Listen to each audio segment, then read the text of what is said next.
Today is Friday, May 15th at approximately 11:50 in the morning.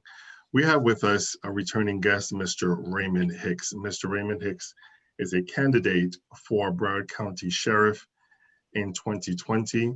However, this conversation will not necessarily be about his candidacy for sheriff. It will be about his very interesting story related to police corruption. Mr. Hicks, welcome to the Broward Social Network again.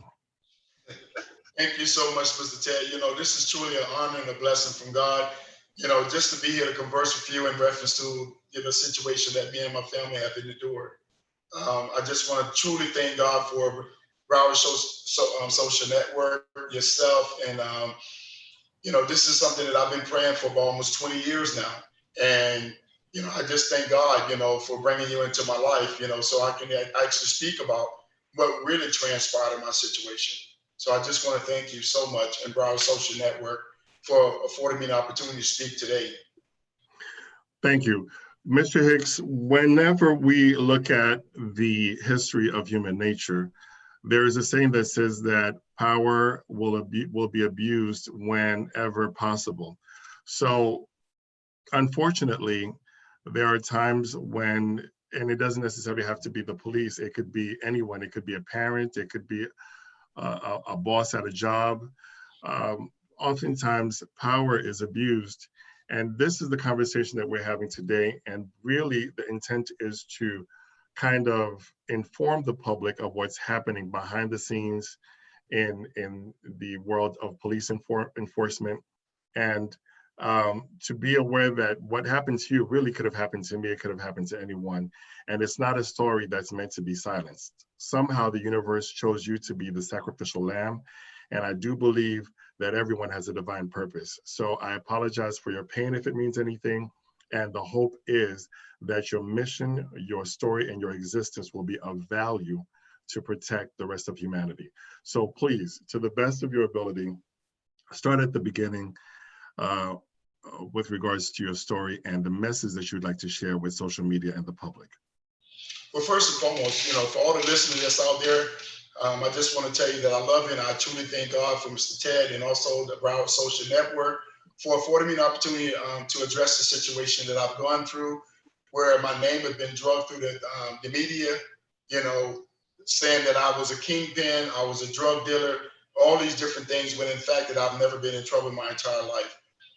It stemmed back from when I was a young kid, maybe around 7 years of age. There was always chaos in my home where they were stabbing, cutting. My mother was shot. Of course, my dad went to prison for actually shooting his own best friend for touching my mom's leg, from what I was told.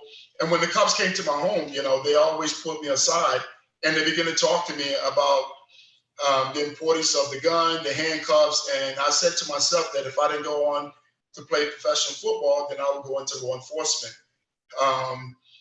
Growing up in poverty, raised by a single parent, it was very difficult for me. My dad couldn't read and write. He only had a 3rd grade education. My mom, she dropped out in 7th grade. She later went on and got a high school diploma with the help of myself and my daughter. But, I couldn't read or write when I was a young kid. And Miss Kirby, she was about maybe 4'11", Caucasian. She always said to me, Raymond, every time I ask you to read a sentence, you always get into a fight. What's going on? A lot of these kids, they ridiculed me because I couldn't read and write back then when I was told to read a sentence or a paragraph. But my dad always taught me how to fight. So I've been fighting ever since I was maybe around 6 years of age. And of course, she began to tutor me. I went from D's and F's to C's and D's to B's and C's to A, B's and C's. And finally, I was able to earn myself a scholarship to go to Missouri Southern State University out in Joplin, Missouri. And this is the time where I said, I was tearing up the football field. My freshman year, I was running up for Rookie of the Year award. My sophomore year, I broke all the rushing records. Going into my junior year, I actually was becoming All-American. I left college and I chose to get married. My wife left and went to the Navy, so they gave her orders to go to Scotland. And when she got the orders, this is when I decided to go ahead and leave school and not pursue my football career, not pursue a football career. but to take care of my family. And this is how my first daughter came about. You know, my oldest daughter. You know, of course, my wife, she got pregnant back in 1986, if I'm not mistaken, either 85, 86. And of course, I decided that it was time for me to leave school and to take care of my family because I definitely wanted to be there in my family life. Um, we weren't old enough to actually get married, so my mom signed the petition in order for us to get married. You know, and I told my mom that I would, you know, it was that time. My wife, you know, my fiance was pregnant at the time, and it was time for me to, you know, take care of my family. So of course, we were staying in Pascagoula, Mississippi, which is where which is where we got married at, and I stayed And there. how old were you? Um, I had to have been maybe like 20, 21 years of age, and you needed a parent's consent in order for you to get married in Pascagoula, Mississippi, at the age of 20. Okay. So of course, my mom, she signed me, you know, she signed the consent. We got married. We went to the Justice of Peace. We got married, and I drove back here to Fort Lauderdale, and I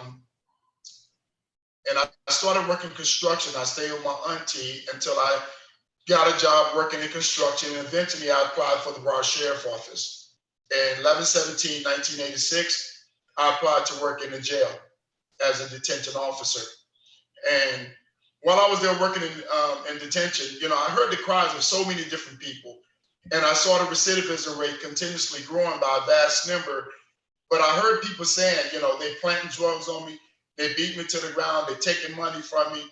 And of course, you know, I've always inspired, you know, inmates, you know, to let them know that, hey, I came from where you guys came from. If I made it, you can make it. And You were hearing this from the inmates when you started working there? yes, sir. There were so many inmates that I grew up with, Mr. Ted. And this is where? This is right here in Broward County? Yes. Well, I was born in Vero Beach, and I was raised here in Fort Lauderdale. But because of the fact that I stayed fighting all the time, I didn't go to school here in Fort Lauderdale. I went to school in Vero Beach. But my sister and my brother, they actually went to school in Dillard, at Dillard High School. But I graduated from Vero Beach High School. I'm trying to establish a timeline because I think you mentioned you got married in Mississippi. Yes, sir, in 1986. Okay. How did you end up there? Well, my wife, she went into the Navy. She went into the Navy, and they gave her orders to go to Scotland. And of course, when she got pregnant, they couldn't send a pregnant woman overseas. So her ship she was on the USS Simon Lake in Pascagoula, Mississippi. And that's where the ship was docked at. And that's where I met my wife at. And we stayed there until we got married. I stayed there for a couple more months. And then that's when I decided to come back here to South Florida. Okay. Okay. So you started working, and then you started hearing the stories of some of the inmates. Yeah, so on 11/17/1986, you know, I came in contact with a lot of the inmates that I've grown up with here in Fort Lauderdale. My auntie lived at 2304 Northwest 9th Street, right off of Sunrise and 22nd Avenue, a place called Lennox Apartments. Franklin Park is that particular area. And I applied for the sheriff department, but prior to me going in with the sheriff department, I was working as a construction worker for the 110 tower. So before they built the 110 tower back in 1986, I was working as a laborer, but I was in the process of getting on with the Broward Sheriff Office. So 11/17/1986, I got hired as a detention officer for the Broward Sheriff Office. Okay. What ensued after that? And this is where I began to listen to some of the inmates. You have to know, Mr. Ted, you don't know me, but a lot of the inmates that know me from, you know, me working in the jail had the utmost, you know, love and respect for me because I've always respected them. Right. I never treated them like they was low lives or scumbag, but I've always said to them that if I made it out of the hood, so can you. You know, you need to identify yourself and make a decision what you want to do in life. And my thing was always, you know, educate them and try and help them as much as possible, you know, and I did that. I helped change the lives of so many different inmates that was there incarcerated. As a matter of fact, I helped a total of almost 25 detainees accomplish their high school diploma and GED while I worked as a detention officer. And I do have the proof here to show it to you, if need be, where there was like 25 inmates that I helped get their high school diploma and GED. Okay. And so I heard the cries of these individuals, Mr. Ted, where they were saying that they was planting drugs on them, they was beating them to the ground, and they was taking money. So I said, you know what? The recidivism rate is continuously growing by a vast number. Let me just check and see what's really going on. So what I did is I started riding 1012 in District 5. 1012 is a visitor, where you ride with another police officer. It's almost like an FTO type of situation, field training officer. And you learn about different aspects of the streets, and I did that to determine whether or not I want to go on the street. So I finally got a job working over in boot camp in 1994. And in 1994, I started working as a drill instructor. And of course, I was one of the top drill instructors at the Broward Sheriff Office, where we actually opened that facility over at the stockade off of Power Line. And 1996 is actually when I decided to go through the Crossover Academy in West Palm Beach. So I requested to go to the Crossover Academy for the Broward Sheriff Office.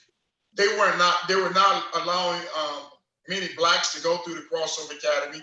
So a lot of us, we had to pay our way to go through the Crossover Academy. So I went through the Crossover Academy in 1996 in Palm Beach. I graduated the academy, and then I came back to the agency, and I began to work narcotics. I worked for Drug Task Force, OCD, which is organized crime, the cradle within 1,000 feet of the school, 3 years in the state penitentiary. And in the process of me working out there, we was actually doing buy bus, where what that means is that we would take an informant and we would send an informant into an area that's notorious for illegal activity, and that individual would make contact with the dealers, and of course they would come back and give us a description of the individual. We would go in, arrest the person, and of course,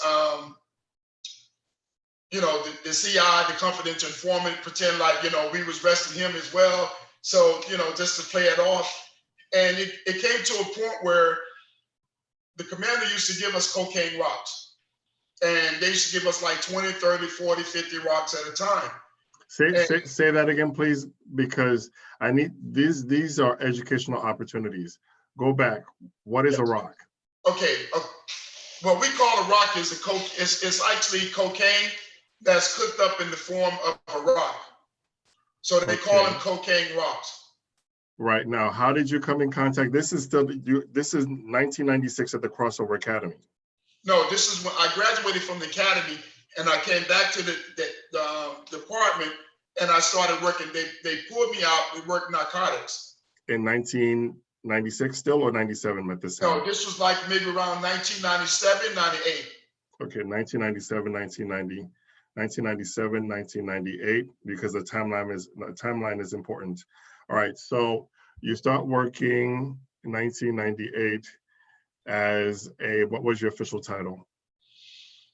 I was a deputy sheriff, but I was working as an undercover officer. Okay, so 1998, you were an undercover officer for BSO. Yes. Okay, undercover officer for BSO. All right, please continue. So as I'm working narcotics, I'm watching my colleagues. We was off the area Sunrise, 6th Avenue and 4th Street, and there was a duplex there, and the drug dealers was actually selling the cocaine rocks for like $40, $50, $60. Now you knew this because you had an informant. No, what happened was I was selling the cocaine rocks myself. As an undercover officer. Okay, but you were able to get the intel on how to do that because you had an informant before that. Yes, well, the guy when we arrested the guys and we put them in a paddy wagon, what happened was when the If selling came up to purchase a drug, they would give us $40, $50, $60 because that's what the drug dealer was charging them. I need to be able to take baby steps, respectfully, Mr. Hicks. Okay. As an undercover officer for BSO Broward,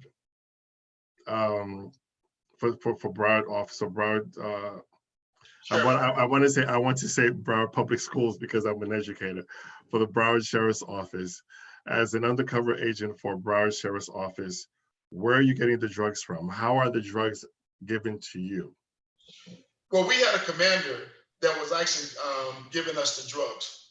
Are we allowed to mention names, or we're not supposed to mention names in this interview? Well, during this time, it was actually Debbie Werder. Her name was Debbie Werder. She was the commander of District 5, and she was actually giving us the cocaine rocks in order for us to sell. Where was BSO getting drugs from? Well, there came a time where BSO was actually cooking the drugs over at the courthouse. Let me just make sure. Let me take off my glasses so I can hear you. You said that the Broward Sheriff's Office at that time was cooking the drugs? Yes, sir. For the purpose of giving them to the undercover agents in order to kind of get the drug dealers? Yes, sir, which is entrapment. Is this documented anywhere? Yes, sir, it has to be documented. Okay, so you are an undercover agent for BSO in 1998, and you said the commander, you said her name was Debbie Werder. Debbie or Dammy? Debbie. Debbie Werder. Debbie Werder. So Debbie Werder is the person in charge for BSO and is disseminating drugs to the undercover officers such as yourself, with the idea of being able to go into the community to find out and kind of get the people who are buying the drugs. That's correct. Dealing the drugs. Okay. And you saying that that is entrapment? Please, for the sake of my students who are going to see this interview, what is entrapment? Please define it. Well, entrapment is actually when you're working as an officer and you lure somebody in to buy narcotics from you. You know, you actually luring that person in to buy narcotics from you is called entrapment. You can't do that. As a law enforcement official, you're not supposed to do that. How, if you don't mind me asking, in 1998, when you were actually carrying out these activities, how old were you, Mr. Hicks? In 1998, and let me see, I started when I was 21 years of age. So roughly. I had to be in my late 20s. In your late 20s. So when you were an undercover officer for BSO and Miss Debbie Werder is giving you drugs, you were aware of entrapment then, or you became aware of entrapment after the fact? Because well, I do believe entrapment is illegal, correct? It's illegal. It is illegal. So were you aware that you were committing an illegal activity as a BSO officer then, or you found out after the fact? Well, I spoke out against it, you know? And to be honest with you, a lot of these agencies, Mr. Ted, this is what they do. They take law enforcement officials, and when you work in a narcotic capacity, you know, you working undercover, you work in narcotics, you know, in order for you to arrest anybody, you know, a lot of times what we do is we did something what you call a sweep. And a sweep is where you have a person selling drugs, a subject selling drugs, and when you arrest that person, you put them in a paddy wagon, and what they do is they transport that person out of the booking. So you get out there and pose as an undercover cop in the place of the person that you just arrested. If that makes sense to you. Okay, so just give me a timeline. As you're being introduced to this process or these procedures, did you speak out immediately? Did you speak out during? Did you speak out after some time? I'm just trying to. I spoke out immediately, Mr. Victor. I spoke out immediately. I told him, I said, listen, man, this is morally wrong and totally unethical what you guys doing. I said, you know, and they was keeping the proceeds. The deputy was keeping the proceeds. And I told him, I said, you guys are wrong, man. You know better than the ones we just put in the paddy wagon. They told me to mind my business. I said, what do you mean mind my business? I said, you guys are just as guilty as the one we just arrested. So was there ever some sort of a justification given to you? Was there some sort of a legal framework, legal document to say that they were allowed to do this? Are there any exemptions for police officers? Because I would imagine that they were working from a legal framework since they're law enforcement. Well, there was never no legal paperwork that I ever saw. You know, only thing I know is that they used us as undercover officers. They used a lot of us as undercover. A lot of us. Steve Johnson, Eddie Tony. I could just go on with the names, Mr. Vick, you know. All right, so we have a few people who have joined us for this live interview. Again, my name is Ted Victor, and I'm the founder of the Broward Social Network, and I'm interviewing Mr. Raymond Hicks, who is an ex-BSO officer, and he's talking about how in 1998, when he was an undercover officer for the Broward Sheriff's Office, he was given drugs to go into the community of Sunrise. It was actually Sunrise, 6th Avenue and 4th Street. In order to be able to lure drug dealers in the streets, correct? Yes, sir. And he's also claiming that BSO, Broward Sheriff's Office, were also cooking the drugs to sell. Manufacturing drugs. Say that again, please. They were manufacturing the drugs and giving to us to be sold in the street. It wasn't fake drugs. It wasn't lookalike drugs. No, these were real drugs. Because it wasn't kind of like, because I'm a scientist, you can take some aspirin and kind of crush it. It will look like cocaine. Why? There was real drugs, Mr. For an example, there was a case that I remembered like it happened yesterday. As a matter of fact, the attorney that represented the young lady, his name was Dan Myers, and her name was Callan Bowman. And I was working over by Dillard High School, which is within 1,000 feet of the school, 3 years in state penitentiary. So as I was posing as an undercover seller, a gentleman approached me, a black guy approached me. I didn't go to him. He came to me and he said, yo, man, you got them parlays. Parlays mean that he's talking about cocaine rock. I know from street terminology, he's talking about cocaine rock. So I said, what you mean parlays? He said, man, you know what I'm talking about. Do you got cocaine? And I told him, I said, yeah, I got it. So when I presented it to him, he said, is it synthetic? I said, what do you mean by synthetic? I also know from street terminology, synthetic means that he want to know if it's real or not. So I presented the cocaine rock to him. He put it in his mouth and he tasted. And after he tasted, he gave it to the female, which was a Caucasian female in the passenger seat. She tasted it. And of course, he gave me the money. I stepped away from the car. I tipped my hat because that's what we used to do. I took off my hat and back up, proceeded to move in, and they arrested the gentleman.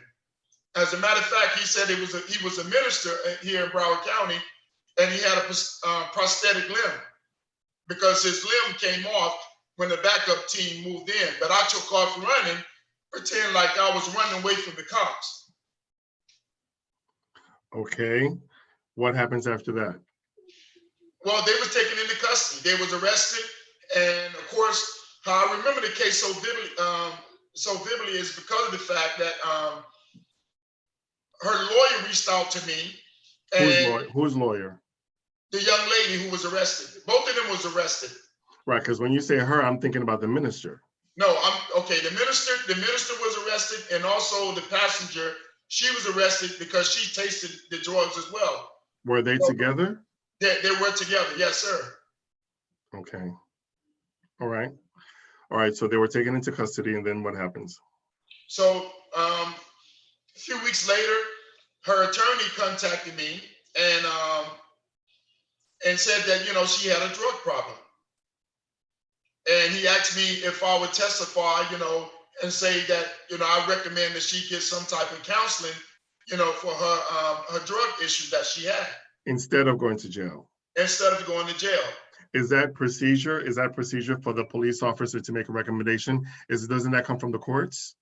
Well, the thing about it is that, you know, when the case was presented to the judge, you know, the prosecutor will ask you, how do you feel about the case? And of course, I said, you know, if she has a drug problem, then why not give her a drug rehab program so she can get herself corrected, you know, and hopefully get off the drugs. Is that still, pardon me for interrupting, is that still true today that a police officer can weigh in on the outcome of a judgment from the courts? Well, it's the discretion of the courts as well as the prosecutor. Yes, but an officer can request that the person get some type of rehabilitation program. Yes. So, an officer who made the arrest or who was involved in the activity can have some request for leniency. Well, you know, it's the discretion of the court, Mr. Ted. You know, the court has to make a decision what they want to do in reference to that situation. But I just remembered they asked me, you know, if I would testify to her, you know, getting some type of rehabilitation program, and I said yes. Okay, moving forward, is that relevant to your case? Is it connected to your case? No, sir, it's not connected to my case. No, sir. Okay, so therefore you're working, and how is it that you ended up in your situation? How is it? Okay. In 1999, my brother was washing my car. My wife and I, we purchased a Mercedes-Benz.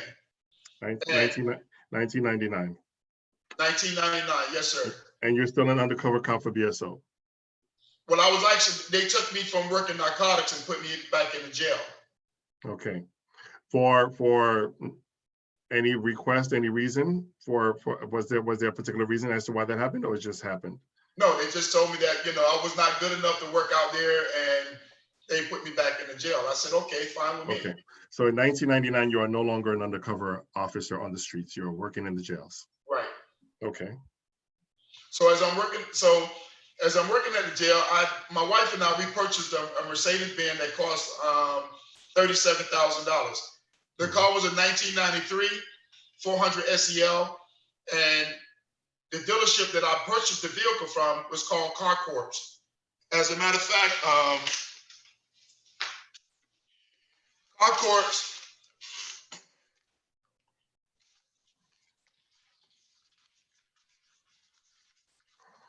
And you were living in what city at that time?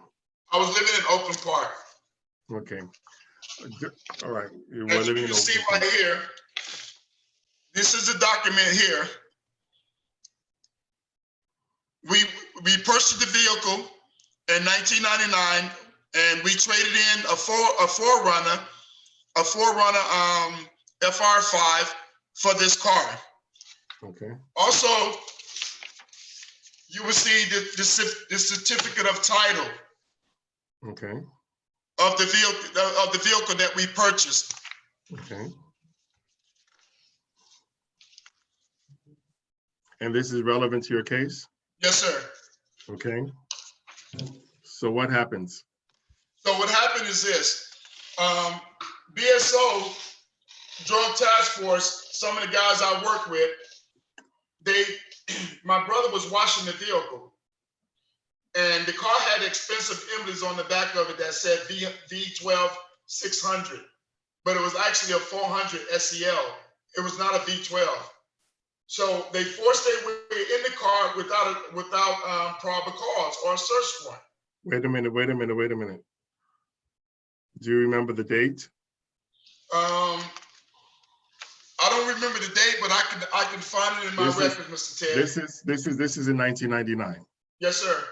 And you mentioned your brother. Your brother is relevant to this case. How? My brother was actually washing my vehicle. Where? At a car wash that was called Exotic Car Care. Okay, so he was watching the vehicle. He was washing my car. Yes. Washing. WASHING. He was washing your car at a car wash. Okay, yes. And you were at work at the time. I'm sorry? Were you at work at the time? No, I was actually at home when he was washing the car. Okay. All right. What happens? So he called me and said, "Hey, bro, man, the Raiders, that's what they call drug task force. You know, the people's in the streets called drug task force the Raiders." Mm-hmm. He said, "The Raiders just came up here and they forced their way in your car and said, 'How could you afford a Mercedes 600?' And they asked him where was the camera on the car and said that I must have been selling drugs." So my brother told him that it was my ID and my badge was in my console. So my brother, according to my brother, they took my badge and ID, they threw it up on the dash, and so when he called me and told me this, I actually went to the location where he was. And when I arrived there, they had already left. So I called 911. The communication, I called communication. You had another car? Yes, sir. My wife had a car. Okay, so you took your wife's car and drove to the car wash place in order Yes. to meet with your brother. But by the time you got there, BSO had already left. They had already left. Did they leave the car? Yes, they left the car. But they searched it They searched the car. in the presence of your brother. Yes, sir. What was the probable cause for search? They had no probable cause. Okay. All right. Please continue. So my brother called me and tell me this. So I go up there to where he was, and I called 911. I called communication, and I request to speak to a supervisor. So I identified myself. I say, "This is Deputy Hicks, CCN 4693. My brother just called me and said the drug task force, the Raiders, they called them the Raiders, but drug task force just went in my car theorizing that I must have been selling drugs to own a V12 600. And I requested that the sergeant who was there come and meet me at that location. I told her on the phone, I told her, I said, have the sergeant 1056 me at my 1020, and which mean that meet me at my location. And of course, I gave her the address where I was, and she said she would make contact with the sergeant. Well, the sergeant never called me. He never called me, and he never came up there. So what I did, you stayed waiting. I stayed waiting on the sergeant to arrive. But no one showed up? No one ever showed up. No one from BSO showed up? No, sir. Okay. So what I did is I called the Lieutenant Ron Thompson. And I said, "Lieutenant," I said, my brother was washing my car. Drug task force just went in there telling my brother that I must have been selling drugs to own a Mercedes. You know, he says, "Ray," he said, "Listen, when you come back to work, go down to Internal Affairs and file a complaint." Okay. So I went to Internal Affairs. Which is standard protocol, correct? Yes, sir. That's protocol. Okay. So I went to Internal Affairs. I filed a thorough complaint to Sergeant Charles Tate. That's the person who I spoke to from BSO. And he said that he had other complaints about those individuals, Joe Damiano and Detective Richard Pasanti, doing the same thing to me that they did to other people. So he said, the two people you mentioned are part of the drug task force? Yes, sir. Now, did you have some sort of a relationship with the task force? Were they totally separate departments from where you worked? Was there some sort of a colleague interaction with this department, or you just never knew them at all? No, sir. I never, no. But we did work together when I was working narcotics. So you knew them personally? Yes, I knew who they were. So when your brother called you, he was able to give you their names, or he just said that the drug task force were there, or you later found out who was there? I found out later who they were. Okay, awesome. Okay, continue. Yes. So of course, Sergeant Charles Tate told me he was going to conduct a thorough investigation. You know, he asked me to put it in writing. I put it in writing. Even though my complaint wanted an investigation, there was never no investigation conducted. And how do you know by the that? Sheriff Office Internal Affairs Division? How do you know there was never an investigation conducted? Because they never called me and said anything to me. Okay, that would have been procedure, correct? If they were investigating your case, they would have called you in to ask you some questions or at least give you some feedback or some information, correct? Yes, sir. Okay, please proceed. So, so when they didn't contact me, you know, um, I went back to the lieutenant again, and I asked him, if, Lieutenant Ron Thompson, and I asked him, I said, did you hear anything back from Internal Affairs in reference to these guys sterilizing that I must have been selling drugs? And just to show you, the car is not, as you can see, Mr. Ted, the car is a 400 SEL. It's not a 600 V12. Right. So they could have easily saw that this car was not as expensive as they thought it was. Mm-hmm. Because a V12 600 goes for about maybe 150, 140, $160,000. You know, that's like the top of the line Mercedes. Okay. But this car was in 1993, and I bought it in 1999. Right. Now, were they looking for a car in particular, or they just kind of, I'm just trying to basically understand what would trigger the task force to go to a very particular car wash to look for a particular car. Were they looking for that car? Was there some sort of a burglary in the neighborhood? Was there some sort of a mission to look for somebody in particular, or were they just doing random checks? To be honest with you, I can't corroborate that information to you, Mr. Ted, because I was not there. You know, Okay. the only thing that I know is the fact that my brother called me and said that the raiders just forced their way in my car without, you know, even having a search warrant. Him just washing the car. And when he called and told me that, I went, like I said, I went to that location. I called communication 911. I requested to speak to a supervisor, and I asked her to have the sergeant and those guys come back and meet me there so we could clear up any allegations in reference to them, you know, saying that I was a drug dealer. Okay, so how do you then eventually find out who were the very particular officers who actually searched your car? How did you find that out? Because what happened was when I called communication and when I went to Internal Affairs, they was able to pinpoint the individuals who actually who went there to that location where my brother was. Okay. Okay, then what happens after that? So after that, you know, 2000, June 15th, 2000, I went to work that day. And of course, when I got off from work, I came home, and normally what I do is I sleep for like a couple hours. And then I go in my backyard and I work out. I had like over 600 some pounds of weights in my backyard. And as I'm working out, I see either the I said to myself with my friend that was there, either the drug task force or OCD or the SWAT team was mounting up at the Citgo across the street, which was actually directly in back of my house. It was adjacent to my home. And when they saw me, they all jumped in their cars and they sped it down the street, the back street where I live.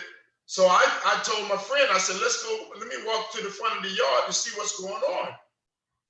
So as I walked to the front of my yard, there was over 60 some cops storming me at gunpoint, the Broward Sheriff Office.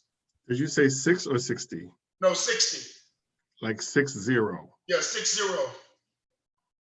To get you? One? Yes, one of me. All from BSO? All from BSO. Okay. And your friend, wife, children are at your house? Yes. Well, my kids were there. My wife had went to Winn-Dixie, but my kids were there with me. So that your children actually witnessed this? Yes. What time of day was this? It had to be around like 6 o'clock, 6:30. PM? Because I normally get up around about 5:30 to work out. PM or AM? PM. It's between 6:30 PM. All right. So about 60 police officers pull up with their guns drawn to get you. What happens after that?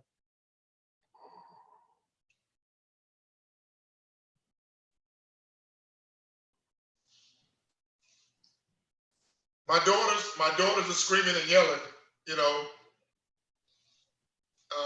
in a frantic state of mind, you know, just what's going on, what y'all doing to my dad, you know, and the neighbors and everybody looking on. So there's a gentleman by the name of Ricky Clark, and he was a sergeant for the Bronx Sheriff Office. So he walks up, he's a black gentleman, he comes up to me, he put his hands on my shoulder, and he assured me that everything was gonna be okay, you know, because I asked him, I said, what is this about, man? So they said, well, we have a warrant for your arrest.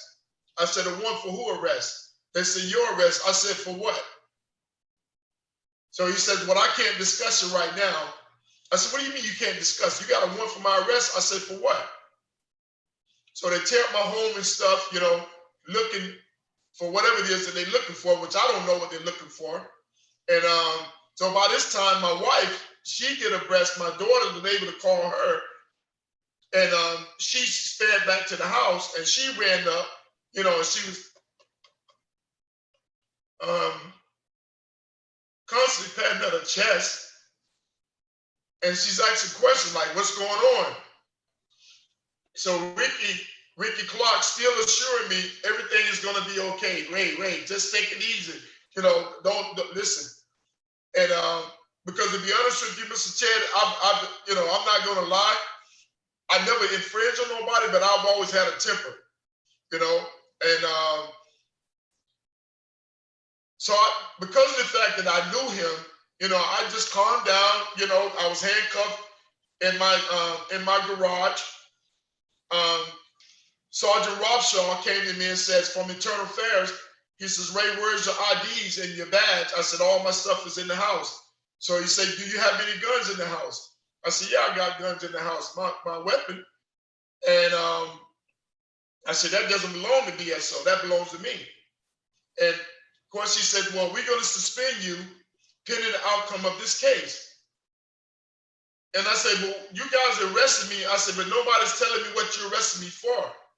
Now, as a law enforcement officer, and this is important for the people who are joining us to know, when you're being arrested, are they obligated, if you ask the question, why are you arresting me, are they obligated to tell you that at the time? Absolutely. Yes, they're supposed to present a warrant. If they got a warrant, we got a warrant for your arrest. And they have your name on it and everything else that goes along with it. And they'll tell you what they're arresting you for. Did they have a warrant on June 15, 2000? Did they have a warrant? I didn't see no warrant. They didn't present you, they said, Mr. Hicks, we have a warrant for arrest. They didn't say anything of No, the sort? they just said, Mr. Hicks, we have a warrant for your arrest. Okay, but they didn't present it to you. Are they obligated to present it to you, to show it to you? Yes, they're supposed to show it to me. Okay, but you never saw it? No. Okay, so now the warrant for their arrest, just for me to be very clear and specific, and for those of you who will see this interview, is it the same warrant that also entitles them or gives them the right to search your home, or is that a separate warrant, a separate document? Well, if there's a warrant for your arrest, you know, it gives them the authority to go inside your home, cars, and anything else, you know, because it's your information that's on that warrant. Okay, so a warrant for your arrest also gives them the right to search your home. Absolutely. Okay, all right, so 60 police officers show up to arrest one person, and what happens after that? So Ricky Clark is calming you down, and you're coming down, and you're handcuffed, and you're put inside the car, and you're taken to the precinct, I'm guessing. Yes, what happened was they didn't even read my Miranda that day. So they handcuffed me, placed me in the backseat of the car, and the person that actually transported me, his name was Bernard Brown. Okay. Where was Ricky Clark at this time? In another car? Ricky Clark was accompanied with Bernard Brown, escorting me to the vehicle. So both of them were in the car? Well, he was outside of the car, but they was walking me to his car, to Bernard Brown car. What was your distance? What was the distance between your home and the precinct at the time? Do you remember more or less? Well, I lived off of Oakland Park in 31st Avenue, and the precinct is right off of Broward and 20. What is it? Broward and 27th. Okay, So it's not even a good, what, 15 minutes away. Okay, so let's just say it's 15 minutes. So 15 minutes from the time the car leaves your house to go to the precinct. During those 15 minutes, you're in the car with Bernard Brown. Are you having a conversation? Is he giving you an explanation? No, sir. He's not even talking. No, he's not saying anything to me. You're asking him, but it's complete silence. He wasn't saying anything, you know, and I just shut up and not asking him anything else because he was not talking. It was just the two of you in the car, or was Ricky Clark also in the car? No, it was just myself and Bernard Brown. Okay, so you get to the precinct, and then what happens? So they take me down to District 5, to the substation over there at District 5. Continue. And when I arrived there, I kept asking questions, what am I being arrested for? I said, you guys are booking me in, what am I being arrested for? Oh, well, we can't discuss it right now. So, you know, I'm started asking them, I'm saying, well, you mean you arrested me, but you're not telling me what you arrested me for? So why am I here? Mr. Hicks, at that time in 2000, who was the sheriff at the time? Ken Jennings. Ken Jennings? Ken Jennings. Yes. He was the one who was not a police officer before, correct? No, he was actually, I think he was a former senator, he was a prosecutor. Right, yeah, that's the one. He wasn't a police officer before that. No. Right, so he was a former senator, and then he became sheriff of Broward County. And so I would imagine he would have had some knowledge of this, right? Absolutely, he had to have had knowledge, yes, sir. Okay, so you're in the precinct, you're put inside the jail? So what they did, they took me to District 5, they booked me in there, and then they later transported me over to the city jail.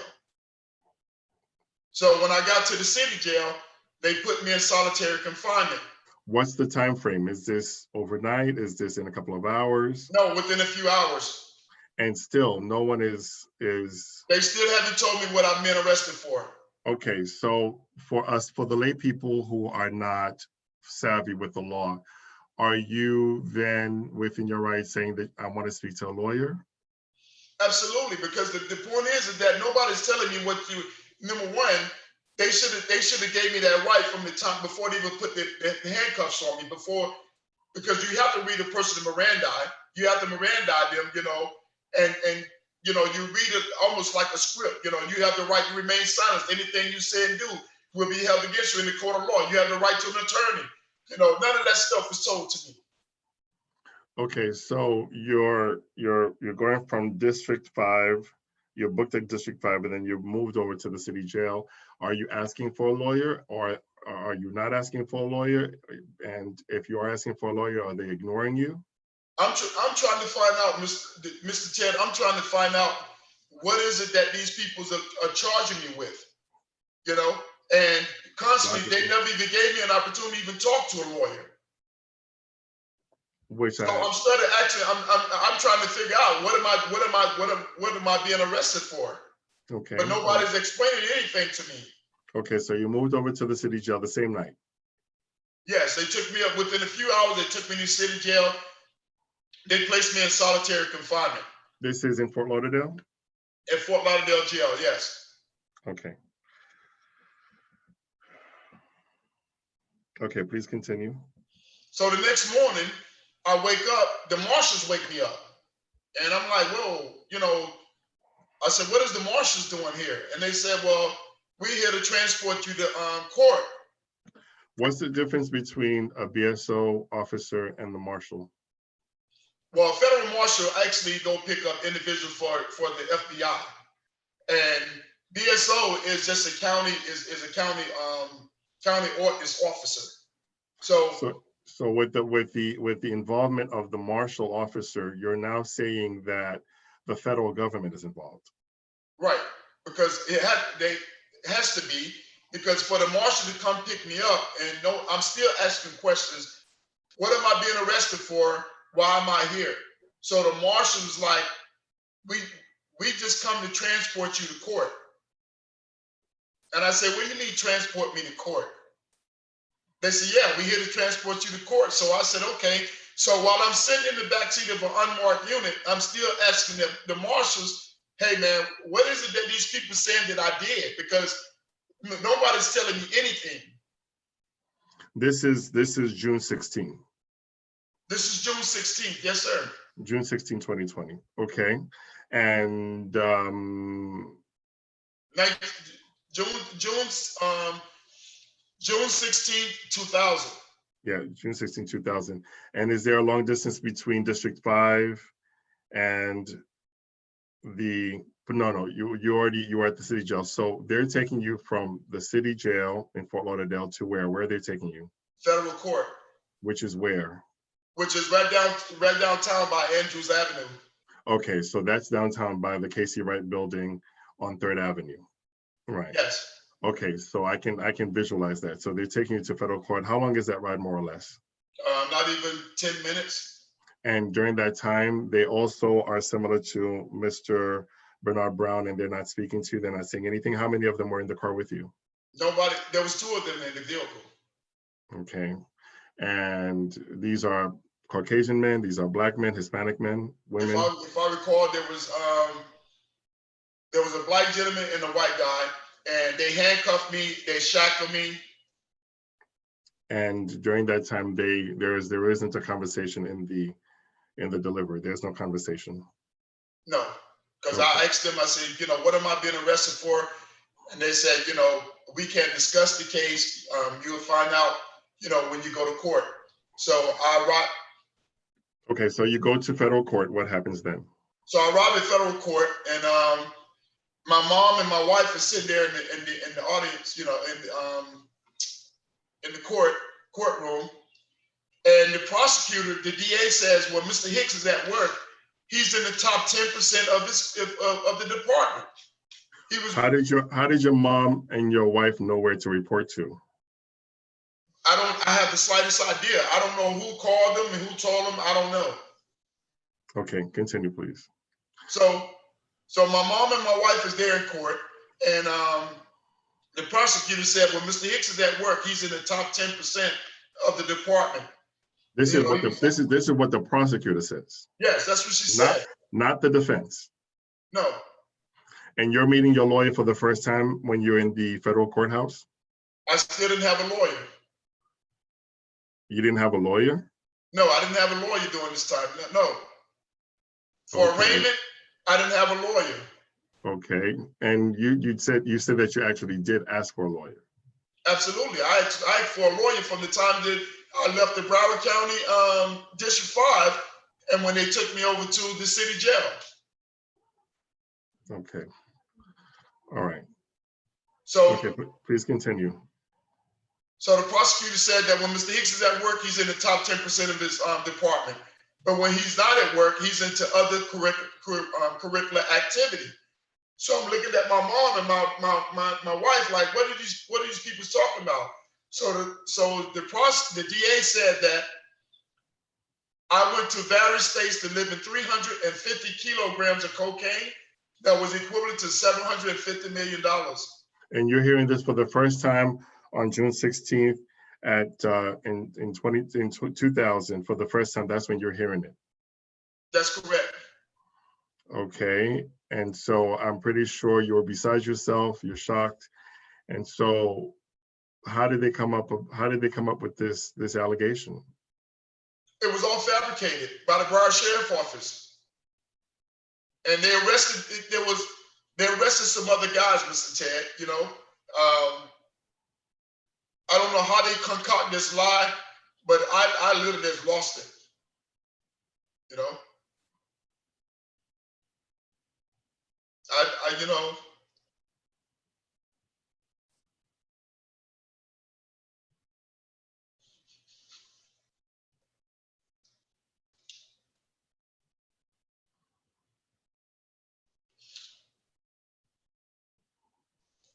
What's at the time, Mr. Hicks, if you can kind of go back, what's going through your mind at the time? You know, I'm saying to myself, like, this is crazy, man. You know, I ain't never been in trouble in my entire life, never had any blemishes. I was a Harley decorated officer. I was a Gold Cross recipient, Silver Cross recipient, 2-time deputy of the month. And, you know, I listened to the judge say that, you know, I'm a menace to society. That's what the judge said to me. Who was the judge then? Judge Snow. Spell the name, please. S-N-O-W. First name? Loretta. What's the first name? Loretta, I think it's Loretta, if I'm not mistaken. A female judge? Yes.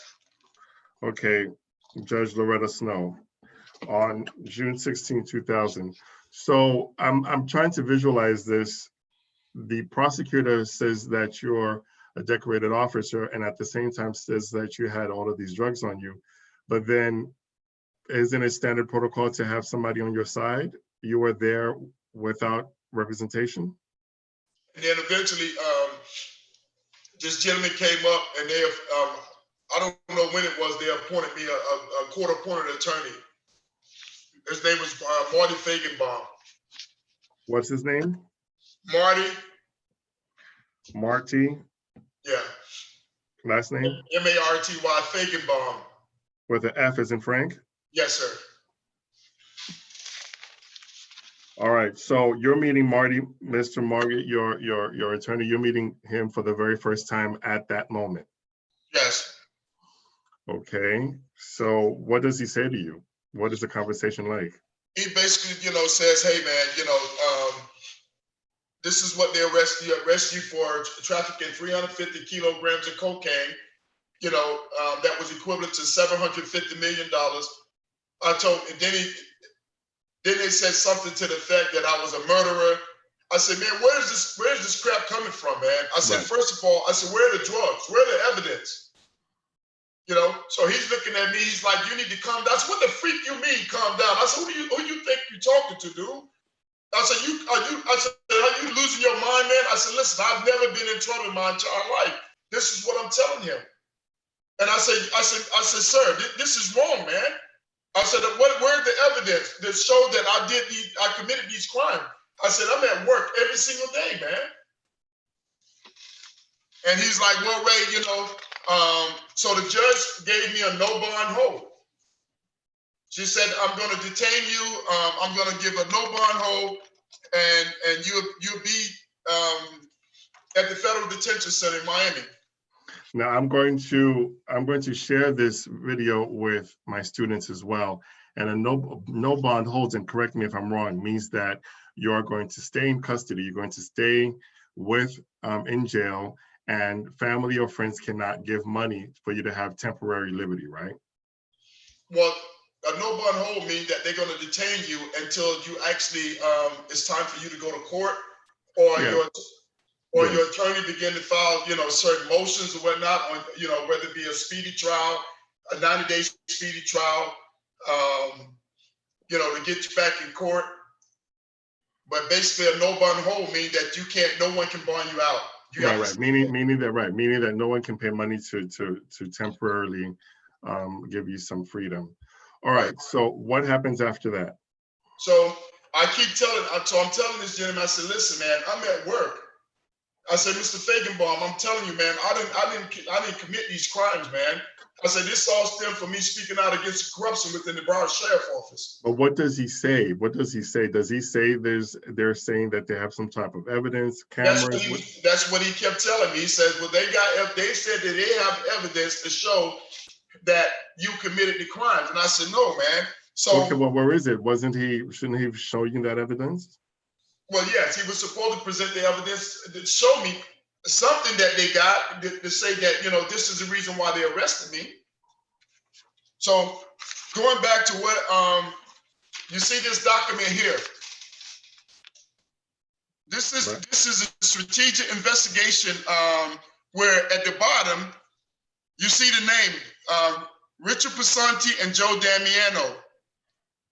So these are the people who arrested me, Mr. Ted. These are the same individuals that went in my car and searched my car when my brother was washing the car. At the car wash. At the car wash. Mm-hmm. So I was not arrested by the FBI, as they said I was arrested by the FBI, which was a lie. As you can see, this says Broward Sheriff Office. And also, you see right there, that's my name right there. So these are the people who arrested me. These are the same ones that went in my car and searched my car that I filed a complaint against at the Broward Sheriff Office. Okay. And also, just to let you see, when they said I was traveling to different states, this is my record that I just recently pulled up where I'm at work every single day. Right, that's a log. That's an attendance log. Okay. Yes. All right, so take me back, pardon me, take me back. You're in the courtroom with Mr. Marty Fakenbaum, and you were sent to Miami. He says that, your attorney says that they have some sort of evidence. What happens after that? So they transport me down to the detention center, Miami Detention Center, Federal Detention Center. When I get there, they treated me like I was the lowest scumbag on the face of this earth. You know, they strip searched me. There's a certain way that you strip search a person when you come into the facility. The way that they treated me was like I was guilty. You know, they had me. Of course, when you strip search a person, you know, you make them take off all their clothes. You know, if they got hair, they have to run their hand through their hair. They got to lift their tongue. They have to turn around, bend over at the waist, open their butt cheeks, and cough to see if there's anything, you know, that you're concealing inside your anal. And of course, they have you turn back around. You know, you have to show them the bottom of your feet to see if you have anything under your feet. So once they strip searched me, and I was like, man, you guys are treating me so nasty, man, when in fact that I'm an innocent man. And after that, they came and gave me an orange jumper, and then they put me in the hole. What happens after that? How long were you in for? I was locked up for 16 and a half months. I stayed in the hole for almost 5 months. 23 hours a day, 1 hour a day for recreation. I just want to be clear. Were you in for 16 or for 5 months? No, I was in 16 and a half months. You were in solitary confinement for 5 months. 5 months in solitary confinement. And then after that, you were released out of solitary confinement, but still incarcerated for a total of 16 months. Yes, once they took me out of solitary confinement for 5 months, which is total darkness, you know, 23 hours a day, 1 hour a day for recreation. I guess they were trying to destroy my mind. When they couldn't do it, then they put me down. And I got into arguments with the officers because they were telling me I'm that effing scumbag cop. I'm a low life. I'm a crooked cop. I said, I'm innocent. They were like, yeah, that's what you all got. That's what all of you guys say. I said, well, proof will tell here soon. So there was one guy by the name of Mr. Fernandez who was really, really nice to me. And I'll never forget him the longest day I live. He came to me and says, why are you threatening my staff? I said, I'm not threatening your staff. It's your staff who's threatening me. I said, every day they're giving me a hard time. There were times that I didn't even eat. You know, if it wasn't like a hot dog, a hamburger, if it was something that they had to mix up, I wouldn't eat it because I thought maybe they had spent in my food. So what I did is I started doing like 1,000 to 1,500 push-ups every other day. Because I know at some point, they're going, you know, these people's going to either rush me and try and hurt me, or they're going to put me down in general population, which in fact, that's what they did. They put me in general population, which is a death threat to an officer. Okay, so we're coming up on almost an hour. We're going to have to do a part 2. I'm going to read your book. Please hold up your book for the audience, please, Mr. Hicks. Hold up your book. You have your book? Hold your books. Still Standing by Mr. Raymond Hicks is a story on his life story and discusses police corruption. And Mr. Hicks, there's going to have to be several layers to this conversation. But before we close, how how is it that you were able to get out? Well, after 16 and a half months, they came to me, offered me, after 11 and a half months, they offered me 16 and a half months. And they wanted me to testify against these other co-defendants. I said, I'm not testifying against nobody, I'm going to trial. So I took my case to trial before a 12-panel jury. They chose 11 whites, 1 black, and 1 black alternate, all business people. And of course, during the course of trial, the chief judge, God bless him as you rest in peace, Mr. Norman C. Record, he said, where are the drugs involved in this case? We don't have any drugs. Where are the money? We don't have any money. So he said, so why is this man here? So they lied and said that I was giving confidential law enforcement information, FCIC, NCIC. My attorney, eventually my wife got a paid lawyer. She had to go take out almost $30,000 from her thrift savings with the Postal Service in order for her to get a paid lawyer, because the former 2 court-appointed attorneys, they withdrew from the case because they were trying to force me to take time. And I told them, no, I'm not taking time. I'm going to trial. So finally, my wife went through a thrift saving. She got a lawyer to come. His name was Michael Bloom. And Mr. Bloom was a former prosecutor who had never lost a case in almost, he never lost a case in 15 years. And of course, when he came to see me, he says, if I've never seen an innocent man, you're definitely one of them and you should not be here.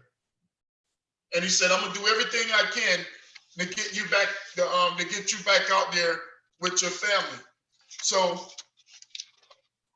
he was a blessing from God, because I have been praying and I have been fasting and I have been asking God, to send somebody who can help me in my situation, because it was obvious to me that the court-appointed attorneys, only thing they wanted me to do was take a plea. I told them, no, I'm not going to take a plea. And that's the problem, Mr. Ted. There's so many brothers and sisters that are forced to plea bargain to avoid facing an increasingly hard sentence because they cannot afford these high-powered lawyers. So therefore, they basically take time for crimes that they never committed in order to keep from doing so much time. So I told them, I said, listen, after 11 and a half months, I said, no, I'm going to trial, man. And I took my case to trial. They found out that I never did anything wrong. And even during trial, the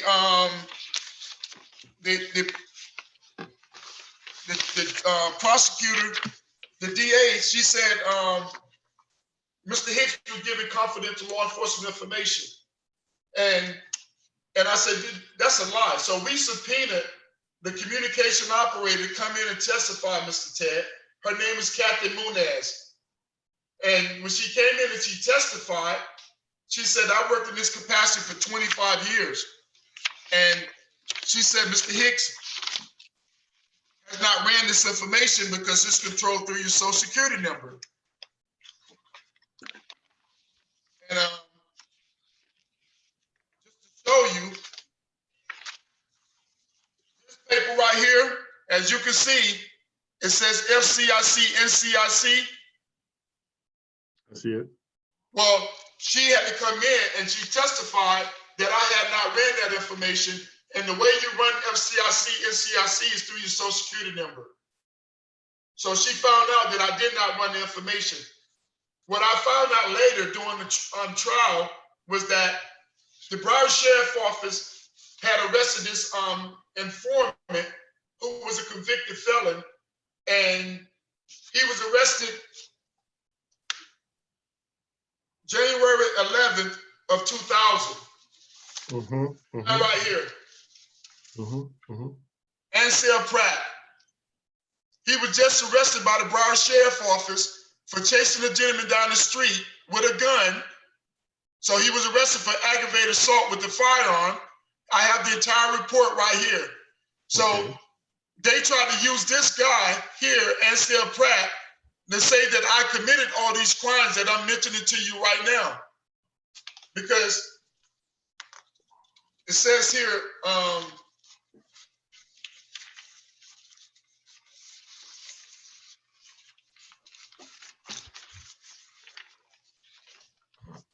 as you can see, it says here, the source.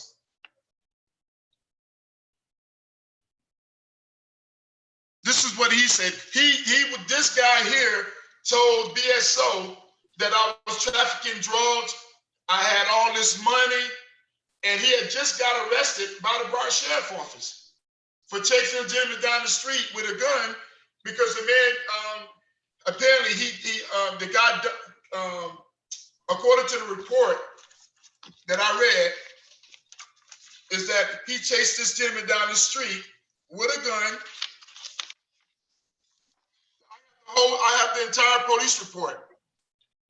He chased the man down the street with a gun, and because the guy came to collect $75 from him. So what BSO did, what they paid this guy $15,000, $20,000 to lie on me. So you don't have to take my word. I got it all in writing right here. And he also said, this gentleman said, and also just to show you, when they say I was going to all these states, this is my payroll record that BSO tried to hide, but one of the ladies who respect me, she gave it to me several years ago. And it shows right here, I'm at work every single day. So everything this guy said, but what it was, BSO was wrong for what they did to me. I also found out that this guy here, Ansel Pratt, and Richard Pasanti was the one that went to the grand jury to say that I committed all these crimes, when in fact that I didn't commit the crimes. But it all stemmed from the fact that I spoke out against them planting drugs on black offenders, beating them to the ground, taking money from them, which is what we see now in the media. And that's the reason why they didn't have nothing on me. So they tried to pay this guy to lie on me. And as you can see, this same source has, these are his AKAs. I see. So, you know, it's a shame, it's a disgrace, you know, that BSO, let me just say this to you, Mr. Ted. The Broward Sheriff Office has a fiduciary duty to call me into internal affairs to determine if I committed the crimes. They never even called me in for questioning. They never interrogated me. They never asked me any questions. They just showed up in my home. And just recently, I called over to the Broward Sheriff Office to request for a copy of the investigative report. They said, Mr. Hicks, per our conversation, your record has been destroyed. That's what the Internal Affairs Department said to me, and they sent it to me in writing. But yet still, I listened to all the media, you know, writing the paper that I'm a kingpin, I'm a drug dealer, I was a crooked cop, and, you know, saying all these nasty things about me. But when I requested to speak to them, not one of them would interview me. I requested to speak to Mr. Bob Norman, Jim DeFeeti, Jay Lucasi, Ms. Brenda Wallman, every last one of them about the situation. To this day, they told me, well, we're not interested in your story. Do you think we're going to go back and revisit this? So, you know, well, we're going to work on getting the story out. My platform is just a few thousand participants and engaged citizens, and everybody nowadays has independent networks. So this information, this story will be exponentially shared. I am going to very reluctantly pause our conversation for now, and we're going to do a part 2, because we still have to talk about the larger message to young people as to, even when you're trying to stay out of trouble, things can happen. So imagine the person who's not really being careful about getting into trouble. So your message has a lot of value for all of humanity. And again, I'm maintaining composure, but I am listening to you, and I feel your pain, and for the pain of your family. I have children as well. I am monumentally, Mr. Hicks, with everything that I have, I am monumentally thankful that you've chosen to share this very painful story with all of us and the hundreds and the thousands of people who will see this. And I believe that you don't quite have closure yet. So we still have to talk about it, and we have to actually see where this is actually going to have a larger meaning for you, your family, and for the community. So uh, if you can, just for today, give us a closing statement, and then we're going to set up a time to reconvene and continue the conversation, um, because your story is not meant to be buried under the rug. It's supposed to be told, and it's supposed to give everybody a heads up as to what can potentially happen. So give us a 1-minute closing statement before we close, please. Yes. What I want to say is this right here. First and foremost, I just want to truly thank God for you, Mr. Ted. I love you, my brother, and there's nothing that you can do about it. The Broward Social Network, for affording me an opportunity to speak.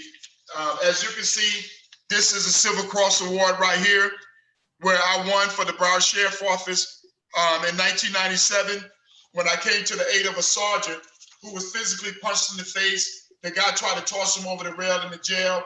I broke both of my hands protecting the sergeant. I received the Silver Cross Award.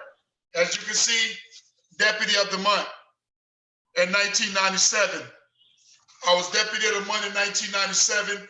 Also, in 1999, I won the highest award within the agency, where I risked my life doing an armed carjacking, where I took a gun from a assailant who was robbing a taxi cab driver.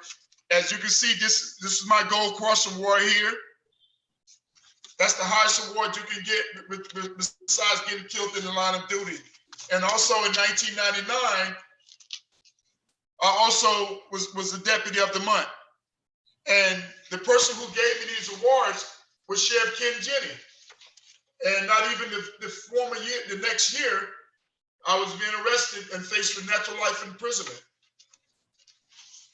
But, again, I just want to say to all the listeners out there,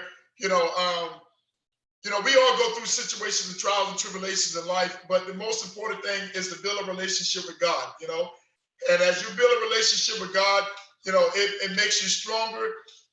It allows you an opportunity to be an advocate for other people who don't have a voice. One of the reasons why I'm running for sheriff of Broward County is not because of the fact of power, prestige. It's only because of the fact that I got love for the people in the community, whether you come from a demographical background, black, white, purple, green, or orange. It doesn't make a difference to me. I think that law enforcement is supposed to be the salt of the earth. They're supposed to set the tone and the precedent for the peoples of society, but yet and still, it's not being done. So again, I just want to thank each and every last one of you out there for listening in. I want to thank this Broward Social Network for affording me this opportunity. It's been 20 years now. 20 years. I lost everything. I lost my home, my cars, my finances, couldn't feed my family. But by the grace of God, I'm still standing. I'm still standing. I don't have any ill feelings towards anybody. The Lord has done some amazing things in my life. And again, I'm not bitter, I'm not angry, and my whole mindset is to let young kids know, identify self, know who you are, where you're going in life. And I truly thank God for this opportunity, Mr. Ted, because this is the first time that I've been able to speak about what happened to me. It's a shame how they drag your name through the mud and try and ruin your reputation for no reason at all. But we're going to have to talk about the why the next time we talk, Mr. Hicks. And I do believe that the Divine Architect has a plan. It's costing you a lot of pain. Obviously, he does have a larger plan for you. And I am monumentally grateful and thankful for having you on my platform to share your story with us. The time is approximately 1:08, and today is Friday, May 15th, 2020. We are temporarily closing out an interview with Mr. Raymond Hicks, who has experienced a rather unfortunate life experience. And the hope is to have the community be informed of this and hopefully have nobody else experience the same. Mr. Raymond Hicks, I'm offering you a digital hug in the meantime. And again, I ask the divine architect to bless you and your family. And you now have another brother, as you say. And so we are going to reschedule to continue the conversation. And I really, from the bottom of my heart, thank you so much for you sharing this very important story with us. Yes, sir. Thank you so much. God bless you. You have a God wonderful bless you. afternoon. Take Yes, care, sir. brother. Bye-bye.